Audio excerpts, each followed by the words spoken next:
شام تک صرف تعلیم تعلیم تعلیم پہ گفتگو کر رہے ہیں۔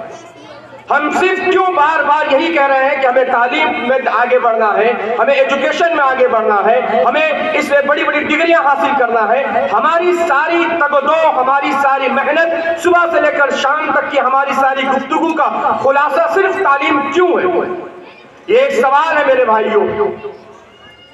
ہو سکتا ہے کہ آپ کو یہ لگے کہ یہ سوال ایسے ہی ہے، یہ سوال ایسے ہی نہیں ہے۔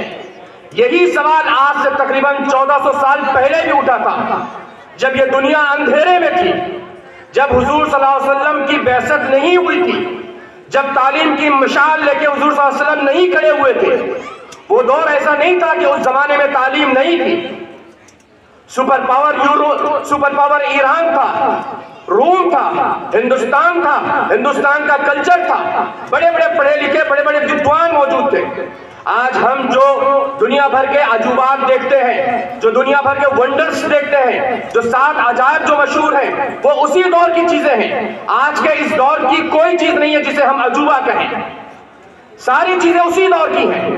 لیکن اس کے باوجود اس زمانے میں ہوتا کیا تھا؟ لڑکیوں کو پیدا ہوتے ہی دفن کر دیا جاتا تھا، لوگوں غلاموں کو اسے جلایا جاتا تھا، دعوتیں ہوتی تھی، پارٹی ہوتی تھی، پارٹی میں جب روشنی کے لیے غلاموں کو جلایا جاتا تھا اور اس کی روشنی میں یہ لوگ جو ہے اپنی پارٹیاں کرتے تھے۔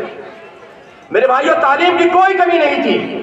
آج میں آپ لوگوں سے پوچھنا چاہتا ہوں، آج بڑے بڑے پروفیسرز موجود ہیں، بڑے بڑے تھنکرز موجود ہیں، بڑے بڑے ودوان موجود ہیں، بڑے بڑے لوگ یہاں موجود ہیں جو تعلیم کے نام پر نئی دشا دیتے ہیں۔ میرا سوال یہ ہے کہ اگر تعلیم اتنی ہو چکی ہے تو بتاؤ کہ ہمارے معاشرے میں یہ ظلم کیوں ہو رہا ہے؟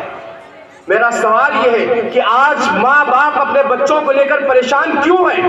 میرا سوال یہ ہے کہ آج عورتیں جہیز کے نام پر جلائی کیوں جا رہی ہیں؟ میرا سوال یہ ہے کہ یہ آشرموں میں ماں باپ کو لے جا کے چھوڑنے کا چلن کیوں چل رہا ہے؟ میرا سوال یہ ہے کہ جب ایک ایکسیڈنٹ ہوتا ہے، جب ایک انسان مر رہا ہوتا ہے تو جو کھڑے ہو کر ویڈیو بنا رہے ہوتے ہیں، ان کے ہاتھ کا جو ویڈیو ہوتا ہے وہ ان کی تعلیم بتا رہا ہوتا ہے، وہ ایسا کیوں کرتے ہیں؟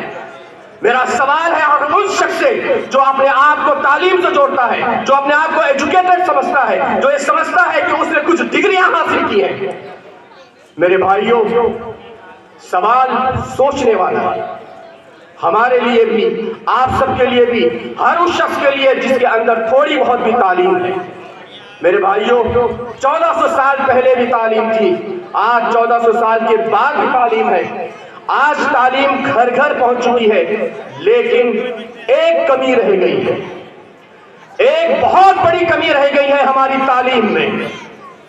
حضور صلی اللہ علیہ وسلم پر جب پہلی وحی نازل ہوئی تھی، جب اس دنیا کا رشتہ آسمان سے جڑا تھا، پہلا لفظ تھا اقرا، پڑھیے، تعلیم حاصل کیجئے، لیکن اس کے ساتھ ایک دوسرا لفظ بھی تھا، اقرا بسم ربک، اپنے پروردگار کے نام سے پڑھیے۔ آج ہماری تعلیم کیا ہے؟ ہماری ڈگریاں کیا ہیں؟ ہماری ڈگریاں یہ علامت ہے، یہ ریسیپٹ ہے، یہ ہمارے خرچوں کی ریسیپٹ ہے۔ ہم نے ڈگریاں جو حاصل کی ہیں، اس کے لیے جو ہم نے فیس جمع کی ہے، اس فیس کی ڈگری، وہ فیس کی یہ ریسیپٹ ہے ہمارے پاس۔ ہمارے پاس تعلیم نہیں ہے، ہمارے پاس معلومات ہے، ہمارے پاس جنرل نالج ہے، ہمارے پاس ٹیکنالوجی کی معلومات ہے، ہمارے پاس جانکاریاں ہیں، ہمارے پاس علم نہیں ہے، ہمارے پاس تعلیم نہیں ہے۔ کیوں؟ کیونکہ تعلیم وہ ہے جو انسان کے اندر انسانیت پیدا کرے، تعلیم وہ ہے جو انسان کے اندر درد پیدا کرے، تڑپ پیدا کرے، تعلیم وہ ہے جو آپ کو یہ بتائے آپ کی زندگی آپ کے سوسائٹی کے لیے کیسے ہو سکتی ہے۔ اگر نہیں ہے تو آپ مانو نہیں دانو ہے، آپ جاہل ہیں، وہ جاہل جس کے اوپر پڑھائی لکھائی کا لیبل لگا دیا گیا، پڑھائی لکھائی کا کورس پہن لیا ہم نے، پڑھائی لکھائی کا سوٹ پہن لیا ہم نے، ہمارے پاس ٹائی لگا کے ہم ڈاکٹر بن گئے، ہم نے ہاتھ میں فائل تھما لیا اور ہم پروفیسر بن گئے، ہم نے ہاتھ میں پین اور چاک پکڑ لیا اور ہم ٹیچر بن گئے۔ میرے بھائیوں، یہ نہیں ہے تعلیم۔ تعلیم تو یہ ہے کہ آپ بتائیے کہ معاشرے میں کیسے رہا جاتا ہے، تعلیم یہ ہے کہ آپ بتائیے دوسروں کے سکھ دکھ میں کیسے کام آیا جاتا ہے، تعلیم یہ ہے کہ آپ بتائیے ماں باپ کی کیسے عزت کی جاتی ہے، بڑوں کا کیسے آدر کیا جاتا ہے، تعلیم یہ ہے کہ آپ لوگوں کو بتائیے کہ ہمارا یہ دیش کیسے ترقی کر سکتا ہے۔ میرے بھائیوں، تعلیم کی اہمیت سے کوئی انکار نہیں۔ آج جس عظیم شخصیت کے نام پر ہم جمع ہیں، مولانا ابوالکلام آزاد، ذرا ان کی زندگی اٹھا کر دیکھیے۔ انگریزوں نے ایک نہیں دسیوں طریقے سے ان کو توڑنے کی کوشش کی۔ وہ ایک بہت بڑے رائٹر تھے، ان کے ہاتھ سے ان کا قلم چھین لیا۔ وہ بہت بڑے مقرر تھے، لوگوں کے بیچ میں ان کے جانے پر پابندی لگا دی گئی، انہیں جیل میں پھونس دیا گیا، لیکن انہوں نے اپنے مقصد کو نہیں بھولا۔ وہ ایک پرچہ ان کا بند کیا گیا تو دوسرا پرچہ شروع کیا گیا، ایک رسالہ پر پابندی لگائی گئی تو دوسرا رسالہ شروع کیا۔